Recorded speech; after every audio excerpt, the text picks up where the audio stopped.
आज की वीडियो में हम फ्लाइंग थंडर गॉड टेक्निक के बारे में बात करने वाले हैं, जिसे बहुत लोग फ्लाइंग राइजिन जुत्सु के नाम से भी जानते हैं। और यह हिराई नो जुत्सु और ये निंजुत्सु उन बहुत सारे जुत्सु में से एक है जो सेकंड होकागे ने क्रिएट करा, यानी कि टोबिरामा ने। और आप लोग इसको एक S class space time ninjutsu भी बोल सकते हो, जो यूजर को अलग होता है किसी भी ऑब्जेक्ट, सरफेस या किसी भी पर्सन पे अपना मार्क लगाकर वो बाद में अपने आप को टेलीपोर्ट कर सकता है उस जगह पर उस मार्क को यूज करके। और देख के तो ये लगता है इस टेक्निक की कोई लिमिट भी नहीं है और यूजर टेक्निक को बहुत से तरीके से यूज कर सकता है। हाँ, मगर flying thunder God technique user को उनके मार्क उस जगह पे लगाना पड़ेगा और मार्क लगाना कोई बड़ी बात नहीं है और इसकी कोई लिमिट भी नहीं है कि वो कितने मार्क लगा सकते हैं। और ये मार्क वो किसी भी जगह लगा सकते हैं, किसी के भी क्लॉथ पे, वेपन पे, ट्रीज पे और यहाँ तक कि किसी भी पर्सन की स्किन पर भी। और आप लोगों ने ध्यान दिया होगा फ्लाई राइजिंग टेक्निक की कोई लिमिट भी नहीं है, क्योंकि ऐसा होते हमने कई बार देखा है। और ये चीज मिनाटो ने कंफर्म भी करा है जब उन्होंने ककाशी को कुनाई गिफ्ट किया था उसके जोनिन बनने के प्रमोशन पर। और उस कुनाई पे मिनाटो की फ्लाइंग थंडर गॉड टेक्निक की सील लगी होती है। और मिनाटो ने कहा भी था जब तक ककाशी इस कुनाई को अपने पास रखेगा वो कभी भी उसके पास टेलीपोर्ट कर सकते हैं। और एक चीज माइंड में रखो, मिनाटो ने ये कहा था जब थर्ड सुनामी वर्ल्ड वॉर चल रही थी, इसका मतलब है मिनाटो उसकी टीम से कितने माइल्स दूर होगा।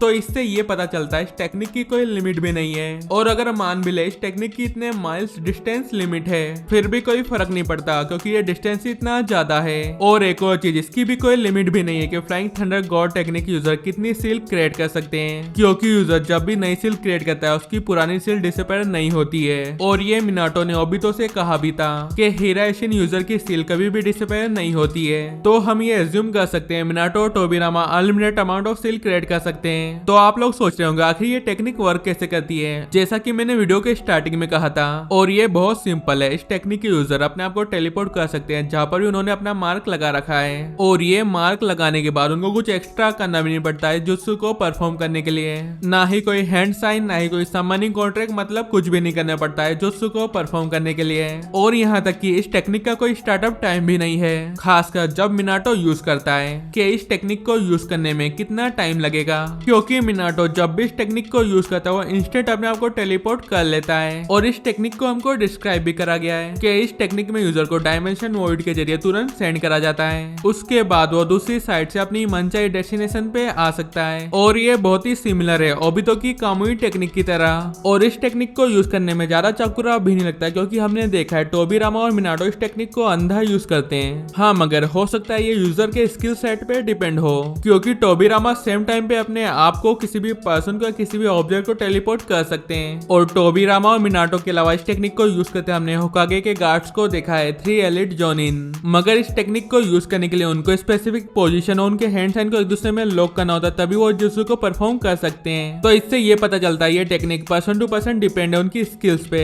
क्योंकि ये तीनों सेपरेटली फ्लाइंग राइजिंग जुत्सु को परफॉर्म नहीं कर सकते हैं। तो इस टेक्निक को यूज करने के लिए आपके पास हाई स्किल्स होनी चाहिए। और हमको ये भी नहीं पता है कि मिनाटो टोबिरामा से बेहतर तरीके से इस टेक्निक को यूज करता है। हाँ, मगर टोबिरामा ने फ्लाइंग राइजिंग जुत्सु को क्रिएट करा है और मिनाटो और टोबिरामा इस टेक्निक को एक अलग लेवल पे ले जा चुके हैं, क्योंकि ये दोनों इस टेक्निक को टेलीपोर्ट करने के अलावा भी कई तरीके से यूज करते हैं। ये दोनों जो भी इनके चक्रों से कनेक्टेड होगा उन सबको टेलीपोर्ट कर सकते हैं। और यहाँ तक कि ये चूज कर सकते हैं किसको टेलीपोर्ट करना है किसको नहीं। टोबिरामा ने अपने साथ नारुतो को टेलीपोर्ट करा था और हमने ये भी देखा वो बिना अपने आप को टेलीपोर्ट करे भी किसी को भी टेलीपोर्ट कर सकते हैं। और टोबिरामा ने फ्लाइंग थंडर गॉड टेक्निक को यूज कर ट्रूथ सीकिंग ऑर्ब को भी अपने साथ टेलीपोर्ट करा था। और मिनाटो ने भी टेलीपोर्ट करा था full power 9 tail beast bomb को। और यहाँ तक कि मिनाटो ने 10 टेल बिस्ट बॉम्ब को भी टेलीपोर्ट कर दिया था। और मिनाटो ने नारुतो के चाकुरा के जरिए खुद को, नारुतो को और बाकी इलाइट शिनोबी फोर्सेस को सेम टाइम पे टेलीपोर्ट कर दिया था, वो भी सिंपली बस क्योंकि उसने अपना हैंड नारुतो के साथ लॉक कर लिया था। और नारुतो ने अपना टेल बेस्ट चाकुरा सबको शेयर कर रखा था। और यहाँ तक कि ये भी पॉसिबल है कि इस टेक्निक के यूजर किसी और फ्लाइंग थंडर गॉड टेक्निक के यूजर की सील को यूज कर अपने और अपने टारगेट को भी टेलीपोर्ट कर सकते हैं। और हमने ये भी देखा है फोर्थ सुनामी वॉर के टाइम मिनाटो और टोबिरामा एक दूसरे से प्लेस स्विच कर सकते थे इस टेक्निक को यूज करके।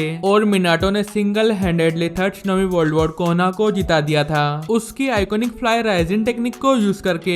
मिनाटो ने बैटलफील्ड पे अपने कुनाइस को फैला दिया था खुद से या उसके टीममेट्स की मदद से। और उन कुनाइस पे उसकी फ्लाइंग थंडर गॉड सील लगी होती है और टेलीपोर्ट होके वो इंस्टेंट किसी भी जगह जा सकता है, जिसकी वजह से उसके ऊपर पूरा कंट्रोल होता है बैटलफील्ड का, जिस भी बैटल में उसने पार्टिसिपेट करा है। और इस टेक्निक को यूज कर मिनाटो डजन्स ऑफ पीपल को कुछ ही सेकंड में मार देता है। और यहाँ तक कि मिनाटो उसके मार्क वाले कुनाई को एयर में थ्रो करके एयर में भी टेलीपोर्ट कर सकता है। तो यार I hope flying thunder God technique की सारी चीजें हमने कवर कर ली हो इस वीडियो में। और अगर मैंने कुछ मिस कर दिया तो आप लोग कमेंट में लिख के बता सकते हैं। और सबसे इम्पोर्टेंट लाइक और सब्सक्राइब करो यार और भी इंटरेस्टिंग वीडियोस के लिए। फिर मिलते हैं नेक्स्ट वीडियो में, तब तक के लिए बाय बाय।